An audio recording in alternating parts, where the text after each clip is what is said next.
First on the Gulf Coast with breaking news and weather. Fox 10 Midday starts now. Well, good morning, everyone, and welcome into Fox 10 Midday on this beautiful Thursday. I'm Ashlyn Mitchell. And I'm Nicholas Hermoso. Beautiful Thursday. Yeah. It is gloomy and windy in this picture. The cool part's the beautiful part. Yes. Yes, those temperatures are absolutely lovely today. We're starting with our forecast, of course. The cold air is really blown in here. We talked about it yesterday. I don't know if you remember me saying it. I was like, tomorrow morning, this morning, would be kind of gloomy, windy, but then we're clearing out later today. So that's what's going to happen, and we're gearing up for a really nice forecast for us on Halloween. Lots to look forward to. So let's go ahead and start talking about this. And I want to look at some of these new observations because I'm very curious as to how they're shaping up. The temperature has gone down in Grove Hill to 51 degrees, so definitely chilly stuff there. 52 in Monroeville, 55 in Evergreen. It is 57 in Mobile, Fairhope, and Gulf Shores. 56 in Pensacola. Here are your dew points. They are low in the 40s. Of course, it's a dry picture for us, but the wind observations are the most interesting things. Now the newest observation, 12 at Mobile, 9 Gulf Shores, 16 in Pensacola. Wind gust observations, 22 Mobile, 22 Pascagoula, 10 in Lucedale, 11 Calvert, 17 in Grove Hill. So still have these gusty winds. Those die off later today, and we get ready for forecast lows tomorrow morning that are in the 30s for many locations. What's going to happen here is we're going to see clearing skies and the winds relax. It's a good recipe for cooling temperatures. We'll see upper 30s in our inland spots, 38 degrees in Grove Hill, Monroeville, and in Evergreen, 39 in Atmore, 40 in Mobile, and 46 in Gulf Shores. Really nice, cool, crisp for your temperatures there. But first of all, we have to go through this afternoon where we have nice temperatures. We have afternoon plans outside really looking good. Tomorrow afternoon also looking great. We'll take a look at that trick-or-treating forecast, the forecast for the weekend, and much more coming up. Nick, thank you. First in our headlines today, 5 more people have been arrested in the investigation into the theft of Napoleonic crown jewels from the Louvre Museum, but the treasures remain missing. Fox News senior foreign affairs correspondent Greg Palcott has more from London. The investigation into the Louvre jewel heist is accelerating. Paris prosecutors announced Thursday that 5 more suspects were arrested overnight, including one who was linked to the scene through DNA evidence. Police are now looking for connections between the men, but say so far there's no evidence that it was an inside job. People recruited on social networks with no criminal record are sometimes willing to participate in these actions for sums that astonish us. But the focus remains on recovering the stolen jewels, and prosecutors are suggesting they could be willing to cut a deal if the treasures are returned. To those who have them today, obviously the justice system will take into account the lack of harm from this burglary. And experts say these new arrests will likely lead to the recovery of even more evidence. Now they're going to search their house. They're going to look at their cell phones. And all the people that are involved who are co-conspirators are going to be brought in. Meanwhile, tourists are still flocking to the Louvre. Some say they're hoping to get a look at the crime scene, while others say they're still shocked by the bold daylight robbery. We were devastated when we heard about the jewellery. We're travelling, so we didn't get much of it, but we did hear about the jewellery robbery. Very, very disappointing. 2 suspects arrested this past weekend admitted they were at least partially involved with the heist. They've both been charged with theft and criminal conspiracy. In London, Greg Palcott, Fox News. And happening now, President Trump is on his way back to Washington after what he calls an amazing meeting with Chinese President Xi Jinping. The two met for nearly 2 hours in South Korea overnight. Both sides lowered the temperature, with China agreeing to buy U.S. soybeans and allow the export of rare earth elements.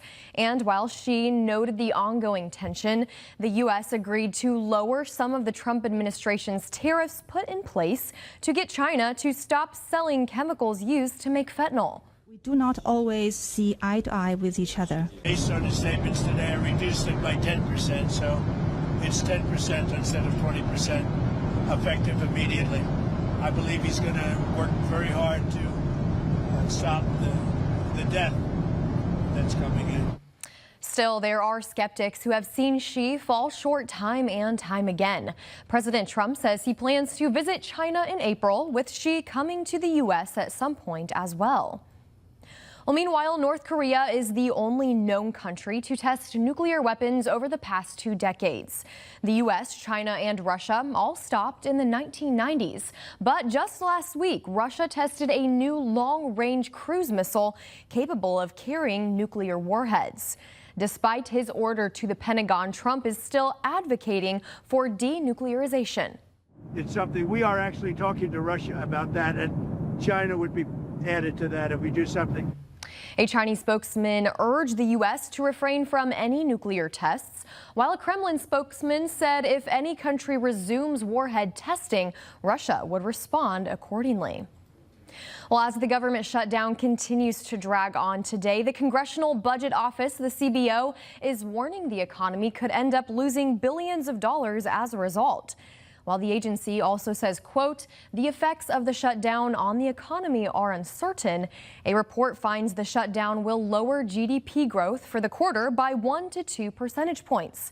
Most of the decline will be recovered, but depending on how long the shutdown continues, the CBO found the economy could lose up to $14 billion overall. The CBO claims the decline is the result of fewer services by federal workers, less spending on goods and services, and lower SNAP benefits. And as more families feel the impacts of this shutdown, Prodigy Pantry continues to step in to help here at home. The agency is holding another special distribution for federal workers today from 3:30 until 6 p.m. this afternoon at its Spanish Fort location. We're told it's a quick and easy process to check in, register, and you'll receive your food on the way out. For more information, you can check out our website, fox10tv.com. Well, listen to this. Residents in One Theodore neighborhood remain on edge this morning. That's all after a homeowner's doorbell camera captured a masked man violently trying to kick down his front door.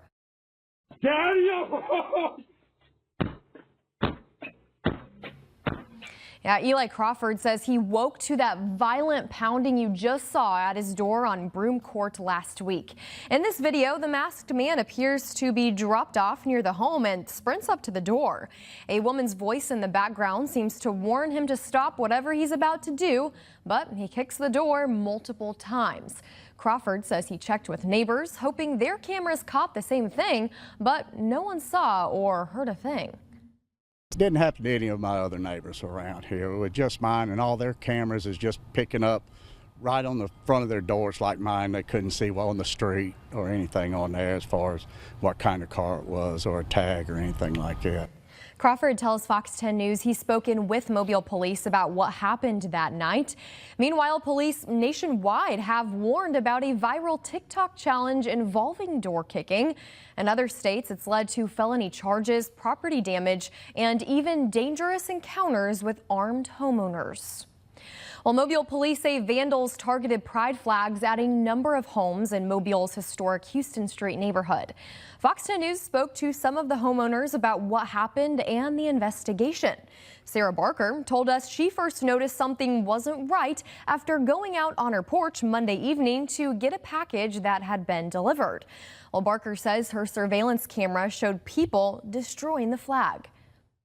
And I noticed our flag usually is like this. It was going down. So at first was like something happened. Maybe it was the wind. And then I walked a little further and saw that the flag was ripped in half. I just want them to be found out, and I hope they feel ashamed of themselves more than anything. I mean, in the scheme of things, like a flagpole is not that big of a deal. But at the same time, like that was an act of hatred and it was disturbing. Police say when found, the suspects will face misdemeanor charges. If you have any information about this, call Mobile Police.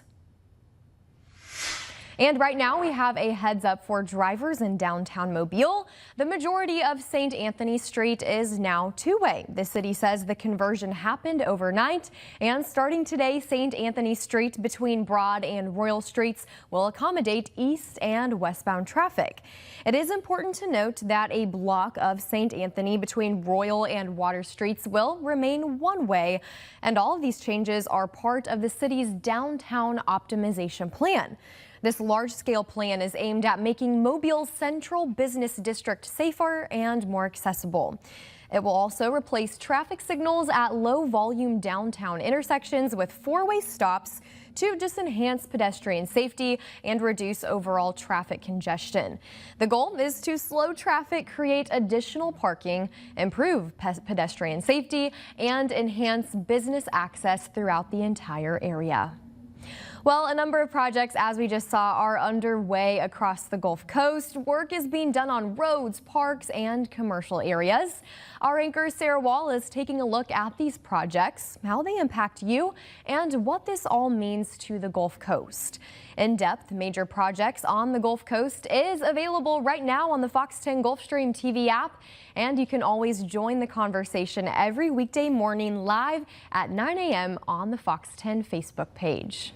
It's 11:10 now. Straight ahead, drone footage shows the aftermath of Hurricane Melissa in Jamaica. We'll show you that. Plus, the Gaza ceasefire is back in place despite another strike from Israeli forces. We'll have the latest from Tel Aviv next. Before we go, let's check in with Nick. And breezy conditions out there today. We are going to keep the wind for a little while longer, then things calm down. Here's a look at the wind forecast over the next 10 hours. Winds relax later on today, still out in the northwest though, and a cooler night is ahead. I'll have a close look at those overnight lows coming up after the break. Welcome back in. The ceasefire that restarted Wednesday remains in place, but Israel and Hamas continue to accuse one another of violations. This comes as the Trump administration pushes to finalize plans for the International Security Force in Gaza. Fox News chief foreign correspondent Trey Yingst has more now from Tel Aviv. After reaffirming its commitment to the ceasefire, Israeli troops struck a weapons storage site in northern Gaza. The IDF says it was intended for use in an attack on Israeli troops. Prime Minister Benjamin Netanyahu says his country is committed to achieving a different Gaza, but also retains the ability to remove immediate threats. This is something that is accepted, and we are also doing it, and it is important. It is a fundamental component. But the ceasefire remains fragile. This week, Israel accused Hamas of faking the discovery of some hostage remains, calling it a violation of the agreement. That point of getting our son back is not going to be a happy moment. We will have to bury him. We will have to start our own grievance, and it's going to be tough. But we can't go on with our life without doing that. Qatar's prime minister says mediators are urging Hamas to disarm and move to the next stage of the peace plan. We made it very clear for them that this is part of the commitment that we needed to be fulfilled. The second phase includes an international security force, which would take the lead in disarming Hamas. Pentagon sources tell Fox News it would involve a new Palestinian police force that would be trained by the U.S., Egypt, and Jordan, along with soldiers from Arab and Muslim countries. Indonesia and Turkey have shown willingness to deploy troops, but others are pushing back, given the security situation in the region. This could present a political problem for Israel, which has said it will not allow any Turkish military presence in Gaza. In Tel Aviv, Trey Yingst, Fox News. And new drone footage this morning shows the extent of Hurricane Melissa's damage in Jamaica. Melissa made landfall in Jamaica on Tuesday as a strong Category 5 hurricane. The storm killed at least 8 people and left behind a trail of destruction in multiple communities. More than 25,000 people were placed into shelters Wednesday, while officials from the coastal town of Black River are pleading for help and aid. Melissa, now one of the strongest Atlantic storms on record, also caused damage in Cuba and Haiti.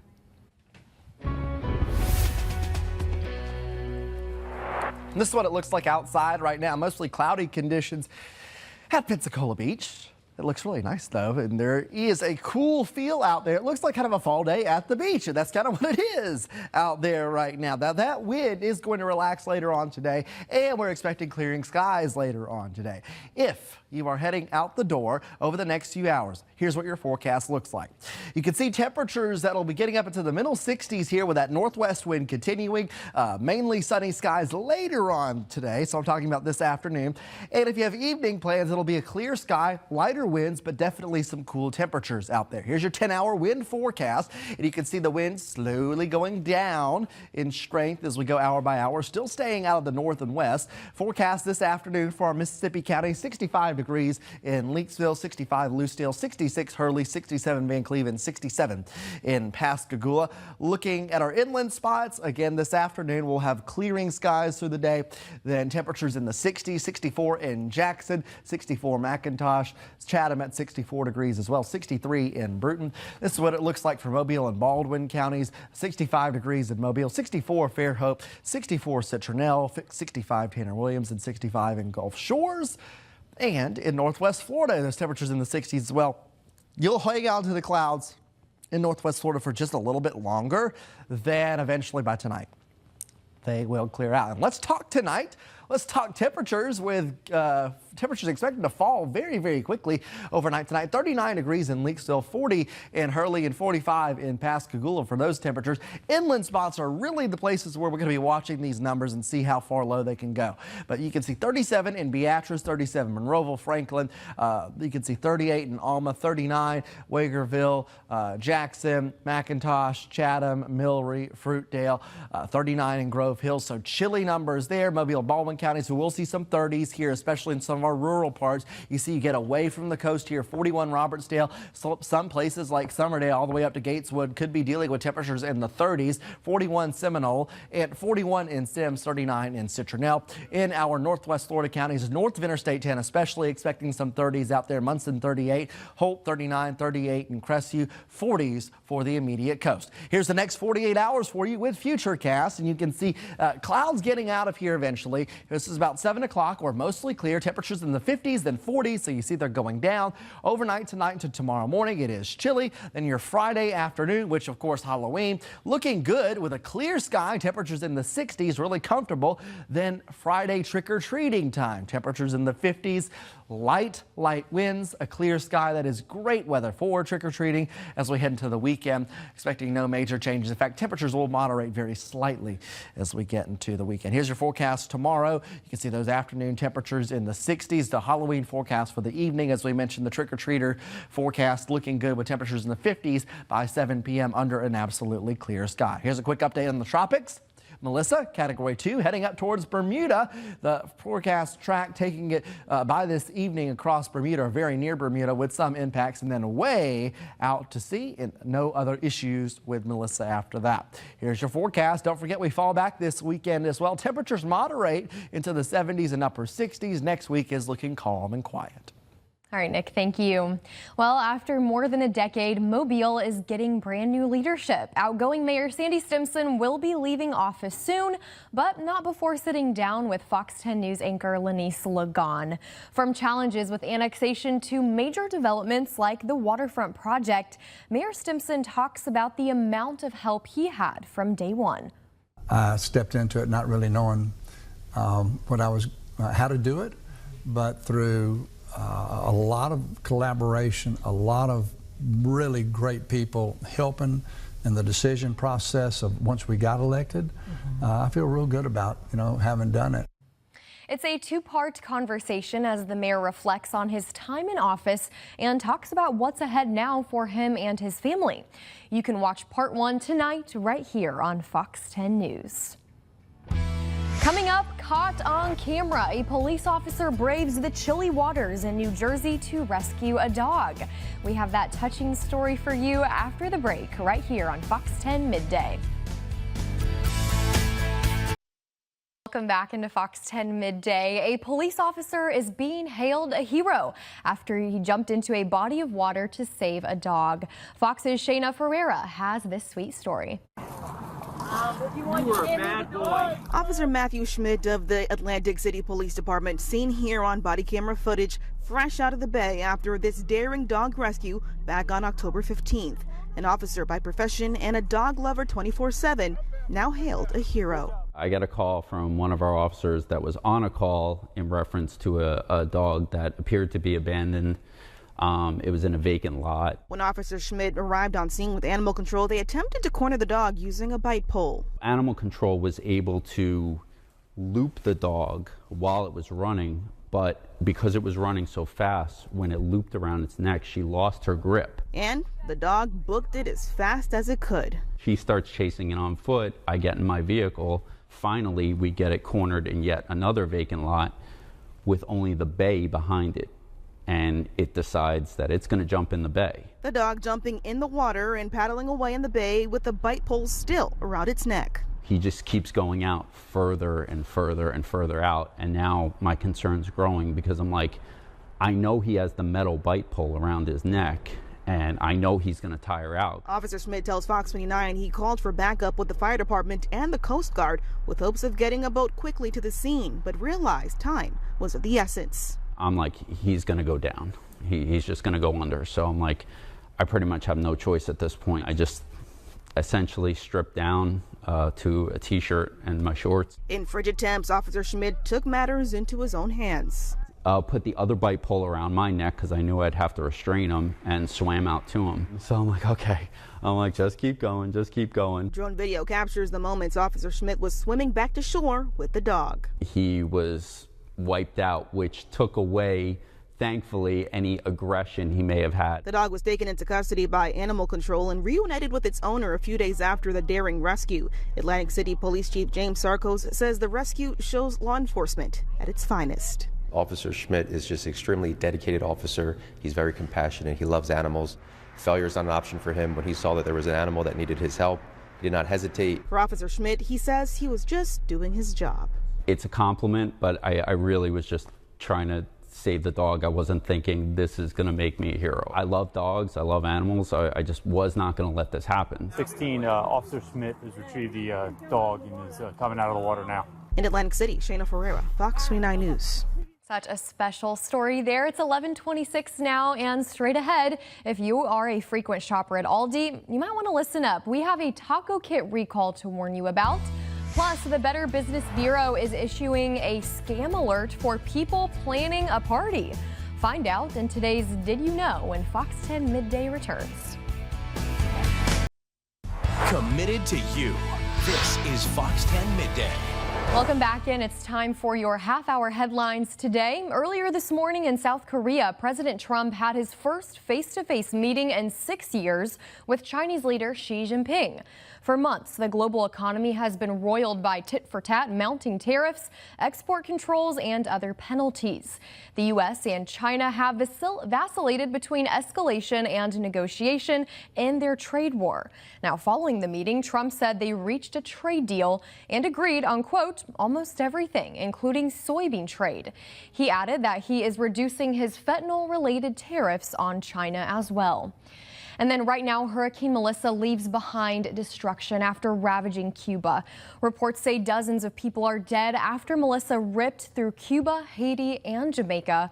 And following the storm, Cuban officials reported roofs blown off buildings, collapsed homes, and blocked off mountain roads. You're looking at some of the destruction behind me now. Authorities say around 250,000 people spent the night in evacuation centers while the storm made landfall. President Miguel Diaz-Canel says the damage caused by the hurricane could be significant. And then the South Alabama Jaguars women's soccer team earned the #1 seed for the Sun Belt Soccer Tournament. The Jags closing out the regular season last night, beating Troy 1-0. South will then take on the Louisiana Raging Cajuns at 4:30 Monday afternoon. And the tournament is being held at the Foley Sports Tourism Complex with matches starting at 11 a.m. Go Jags there. Well, fast food fans are responding to Burger King's value pricing. Fewer people are buying diapers and facial tissue, and you might be seeing some discounts on Halloween candy. Fox's CJ Papa has today's business headlines. Restaurant Brands reporting resilient traffic at Burger King and its Tim Hortons chain. It responded to weaker consumer confidence, which resulted in more people going to its restaurants. Earnings topped expectations in the recent quarter. Sales were also up at burger chain Shake Shack. Kimberly Clark, maker of Huggies and Kleenex, says its profit fell 51%. Its sales rose slightly, but it saw an impact of tariffs, and it no longer is in some businesses it had a year ago. Reuters says stores offering more discounts on Hershey products. Hershey raised prices before Halloween to cover higher cocoa costs. That has prompted some shoppers to cut back. However, Hershey is reporting an upbeat quarter. CJ Papa, Fox News. Well, right now, Teasdale Foods Incorporated announces a recall of some of its taco dinner kits due to a labeling error. According to the FDA, cocoa mix packets were mistakenly placed in the boxes instead of taco seasoning. The cocoa mix contains milk and could pose a threat to people with related allergies. Although the FDA says no illnesses have yet been reported. Officials say the affected products are Martin's and Giant Crunchy Taco Dinner Kit and Casa Mamita's Soft Taco Dinner Kit. These are sold at Aldi stores, and more than 24 states, including Alabama, Mississippi, and Florida, are affected by this recall. Additional information can be found on FDA.gov. And not only does hot cocoa make you feel warm and cozy, it could also help your cardiovascular health. A new study suggests a cup of cocoa along with a bowl of berries could actually help your heart, even if you are a couch potato. Foods like cocoa, berries, or even apples are rich in flavanols, and lab experiments show flavanols can prevent blood vessel problems caused by too much sitting. Researchers believe consuming foods and drinks high in flavanols is a good way to reduce the negative impacts of inactivity on the vascular system. And that could be especially important considering how common sedentary lifestyles have become in our culture. Foods like plums, nuts, and black and green tea are also great sources of flavanols as well. These study findings were reported in the Journal of Physiology.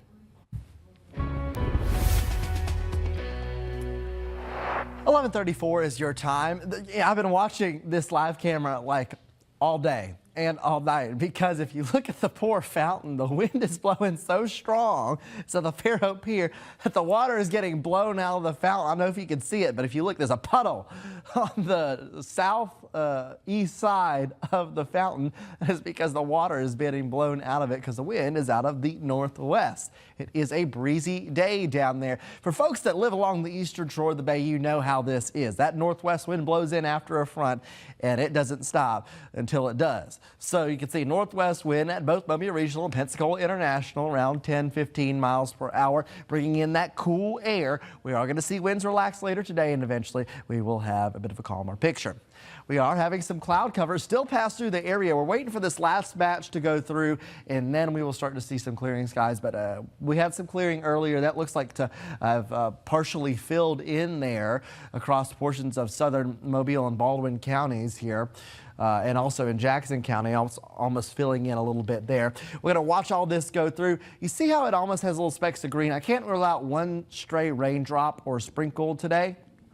We're not looking super likely. Then as we head into this evening, we will eventually see some clouds break up, and we'll go with a mostly clear picture.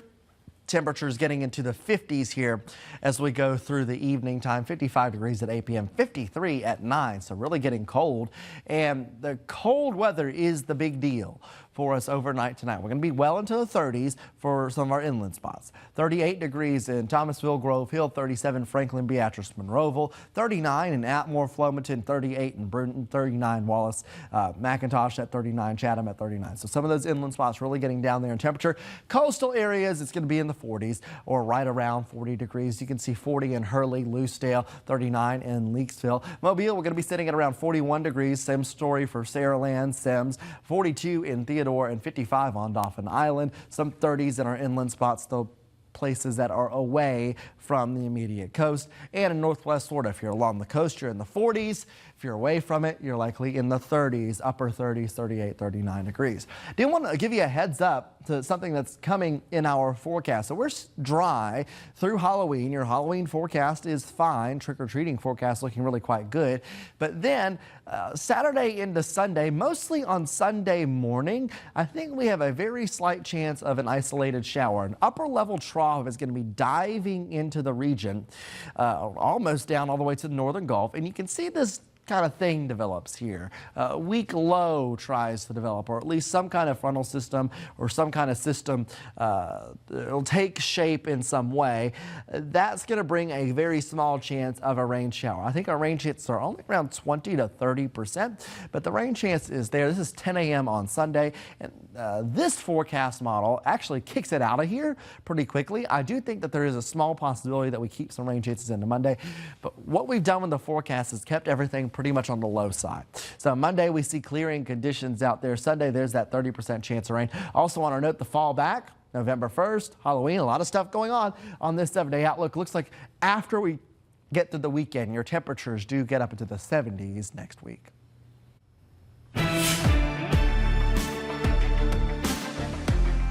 Did you know the most dangerous place for your child might actually be in your car? That's because statistics show most car seats are not installed or used correctly.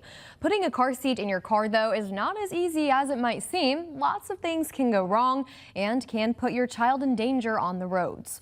One of the biggest issues experts say comes with booster seats. The booster seat is needed to lift them up to make the seatbelt fit properly over the bones. That's the most commonly used stage possible. We see the most fatalities in that age range. Now, Fox 10 is committed to your family's safety, and we want to help make sure your children are safe in the vehicle. So we invite you to come see us here at the Fox 10 studios next Thursday for a free car seat safety event. You just pull your car into our parking lot here, and licensed car seat technicians will look at your car seats and then fix any problems they might find. Again, this is a free event, and it could save your child's life. So go ahead and mark those calendars for next Thursday, November 6th from 7 to 11 in the morning. We are also teaming up with USA Health Children's and Women's Hospital, and we will be giving away a limited number of car seats at this event. So we hope you will come see us on Thursday. Well, the Better Business Bureau is issuing a scam alert for people planning a party. Some great advice ahead of Halloween tomorrow as well. One person told the agency they spent over $15,000 on a party, only for the planner to back out. Susan Campbell has more on what to look out for. These are quick hitters. It happens online. You pay a deposit, then the day of the party, you get ghosted. The BBB says they are tracking these scams on their scam tracker. It's big and wide enough for the kids. Martha Cavazos couldn't wait to celebrate her daughter's 15th birthday. She was going to surprise her with a huge inflatable double water slide and this inflatable bowl. I text a whole bunch of other party rentals, and that one replied to me kind of right away, and it was mostly affordable. So I went through that. She paid a $150 deposit, but the morning of the party, I text them, hey, what's going on? What's the ETA? No response, not even to look at the message. I later waited about another hour. I texted again, hey, what's going on? And they didn't reply. At that time, I was like, I don't think they're coming through. I think I've been scammed. Party rental scams are a problem.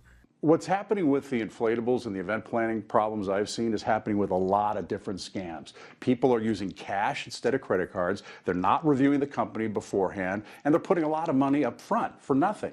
And those give scammers, if they're a scam company, all the tools they need just to take your money and run. The Better Business Bureau's Joe Ducey says these scams are designed to be believable. Everything looked legit. It seemed real. But let's take another look at Martha's situation. She wants you to learn from it. She found this place on Facebook. I said, what services do you offer and where are you located? I'm interested. Can you please tell me more? They said, thanks for your interest, our slides, and where are you located and when do you need the slide? I said, I'm in Glendale, Arizona. I need them for this Saturday and tables and chairs, please, for prices. So first problem, they didn't say where they were located. You asked. Yeah. And they blew past that and asked where you were from. Yeah. She did check their website, but realizes now there were some problems there too. There's no phone number. There's no address. And a lot of the photos look like they were taken on a field in the Midwest, not Arizona. If you really want to go into it, you can actually take these pictures in some situations and do a reverse Google search, right? An image search to see where else they've been used. They could have just been pulled from some other website and put on theirs, and they're not really representing what the company is. Perhaps the biggest red flag, the way Martha had to pay. They wanted their money sent via Chime, and when she paid it, the contact information was a random Gmail account, not something related to the supposed party rental business. Once that money's gone, it's gone. It's because it's cash. It's coming right out of your bank account. Martha knows she won't get her money back, and she's frustrated. I mean, I'm a single mom, so I barely make ends meet. It means diaper money for my grandbaby. Like, it's $150 is a lot. Fortunately, they found a real rental company with a last-minute slide still available for the birthday girl. We did reach out to the email address that's listed. Nobody responded to us. I'm Susan Campbell. Okay, you'll definitely want to stay tuned for this one. Krispy Kreme is offering free donuts on Halloween. How you can get one coming up. Plus, today we celebrate one of the most controversial candies. Yep, the candy corn. Your Midday Talkers are right after this. 6, 7. I can't believe we just said that on air. So let's explain. It is a slang phrase that is widely used by the Gen Alpha age group. 6, 7 has ties to rapper Skrilla's song Doot Doot. And the script says this, but I mean, some say it means so-so, or maybe this, maybe that. Do we know what it really means? I don't think that there's a meaning. It's just you just say it. Now, let me give some context here. I have been dealing with high school students whenever I go teach band at Fairhope, and I help out with their program. And good thing is, like, it isn't like a bothersome thing, but like it gets said every once in a while. It just kind of happens. I have a teacher friend that said she has to threaten to send her kids to the principal for saying 6, 7 because it's getting so bad and interrupting their classroom. Yeah, and like when we count off, you go 5, 6, 5, 6, 7, 8. But we kind of like got it out of our system early in the season, so I wasn't mad about that. But yeah, it is a very common phrase. This is crazy. Such an intellectual phrase. You know, Dictionary.com's Word of the Year is meant to put a spotlight on social trends and global events that define the year. The online dictionary said it analyzes news, headlines, social media, and more to find what makes the biggest impact on conversation. Searches for 6, 7 have dramatically risen since the summer. Let's say it one more time. 6, 7. You have to do the little thing. You have to do a little hand thing. Oh, there's a hand motion. Yeah, you didn't know the hand motion? I did not know the hand motion. You got to do the little... Okay, so you know it a little more. All right, let's get away from that. Grab a free donut at Krispy Kreme on Halloween. You just have to be in costume. So yes, you have to be in costume to receive a free original glazed or classic ring donut. No purchase necessary. They always have great deals. The chain's all-new trick-or-treat collection includes the candy bag donut. Cookies and Scream house donut. Looks good. Jack-o'-lantern donut. And the spooky sprinkle donut. Those look so good. Incredible. I think it's the candy bag one. The one I think we talked about this before. We did. The candy bag one's the one that I really want. I still haven't gone. Looks so good. I like avoid going to Krispy Kreme because if I did, I would start a trend that would not be good. Oh, true. But if anybody ever brings Krispy Kreme to the workplace, I am always in line. All right, you hear that, coworkers? Bring us some tomorrow. Yes. Well, love it or hate it, today candy corn is being celebrated. It's National Candy Corn Day. And it was created in the 1800s, actually, using corn syrup, sugar, water, marshmallows, fondant, and a wax made from palm tree leaves. George Renninger of Wendell Candy Company is believed to have invented the sweet treat, but another candy company made it popular in 1889. The traditional colors are yellow, white, and orange, of course, but you can find candy corn in a variety of colors these days. All right, are you a fan? Yeah, I don't mind. I can eat it. I mean, I just don't have strong opinions on it. I was told that if you put them in the little ring, because of their shape, it looks like corn on the cob. Corn on the cob, yeah. I guess because like the end is the corn part. I can't do it. I feel like I'm eating wax. I mean, you kind of are. It's just a texture thing for me. Yeah, it's... Oh, you're right, we are. It's okay. All right, eat some candy corn if you like it today. Yeah. All right. I don't think we have any around here. Better not. I won't try it anyway. Okay. Well, 11. Well, you know, I can pause. Hold on. You know, before we go to break. The pumpkins are decent. I don't know why. I feel like the pumpkins are better. There are candy corn pumpkins? Yes. You know I did not know this. How did she not know this? Because I don't eat it. Moving on. Take a look outside right now. This is what it looks like. There's the Pelicans again. We love this live shot from Dauphin Island on this breezy Thursday. We have a little more coming up here on Fox 10 Midday. Stay with us. Your time now is 11:49.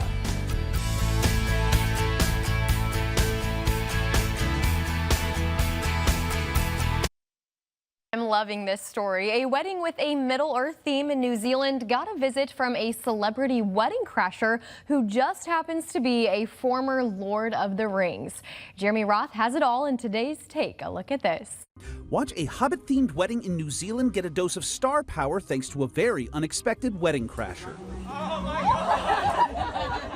It's been nearly 24 years since the Lord of the Rings movie trilogy took the world by storm after being filmed on location in New Zealand. Part of the production took place at a massive constructed Shire set that's now a popular tourist attraction called Hobbiton, where guests can tour the set, enjoy elaborate feasts, and even host fairy tale-style weddings. That is exactly what was happening when actor Elijah Wood, who happened to be visiting the set, suddenly decided to crash the ceremony. The couple and their guests were suitably starstruck by the Frodo Baggins actor's off-the-cuff cameo and enjoyed a few moments of glad-handing and photos before continuing on with the ceremony. And even though no one thought to ask him to be the ring bearer, hello, it was still a matrimonial Middle-earth movie magic moment that can only be described as precious. Speaking of precious, take a look at a pet bird who seems starstruck by some small screen stars, other birds. Petey, the zebra finch in the video, seems suitably transfixed by similar finches in a YouTube wildlife video, taking a front row perch and taking turns peeking and pecking at the computer screen. Anymore, you can't visit social media without a flood of videos showing dogs and cats mesmerized by animal shenanigans, animanigans, if you will. But this one offers the genre a fresh take, a bird, dog, and birds. For Take a Look at This, I'm Jeremy Roth. So cute. I love it. Yeah, all right, let's talk about forecast, shall we? We have a very, very cool day out there. Decent amount of cloud cover. You kind of see that grayness there. That's the satellite imagery. This is infrared satellite, so it's picking up those level clouds. 55 degrees in Evergreen, 56 Pensacola, 57 in Mobile right now. Your evening planner, a lot of stuff going on this evening. We actually do have football going on, a lot of games going on. So temperatures in the 60s here, then clear skies. I do expect skies to clear. So here is that tailgate weather forecast for this evening. We will see clearing skies, chilly. Temperatures in the 50s. The winds will be relaxing through the day. I think by game time it is just not going to be as windy as it was, but still I think it's a very nice night for some October football, and we have plenty of games tomorrow as well that we're super excited about. Friday evening, here's that forecast. I think it is going to be even calmer. The promise is the forecast for Friday evening. It looks very similar to this evening, but the winds will be even lighter then. Temperatures in the 50s. Really good trick-or-treating weather, I think, for us along the Gulf Coast. This is a nice forecast to talk about. Let's talk 7 and 10 day forecast. So 7-day outlook here. Reminder, a lot of stuff happening this weekend. If you're going out south Alabama for that game, looks like a great forecast there on Saturday. Then Sunday, there is a small chance of rain early in the morning. Then I think we clear out by Monday. Temperatures do kind of moderate. Here's your 10-day outlook. And when I say moderate, they get back up into this upper 60s, low 70s kind of period there, or range there. Morning temperatures stay generally cool in the 40s. I don't see any major weather interruptions over the next 10 days. No severe weather at this point. Nothing to see that's like a big weather system. It is just that small rain chance on Sunday morning, and that is it. So I think we'll take it for the next 10 days. A nice kind of calmer forecast there as we start the month of November. Yeah. How will the weather be around 6, 7 again tonight? No, I'm not doing this again. We've already passed it. Got him. No. Anyway, thank you guys for spending time with us here on Fox 10 Midday. We hope you have an amazing rest of your Thursday. We'll be back here on Fox 10 Live at 3 p.m. We'll see you then.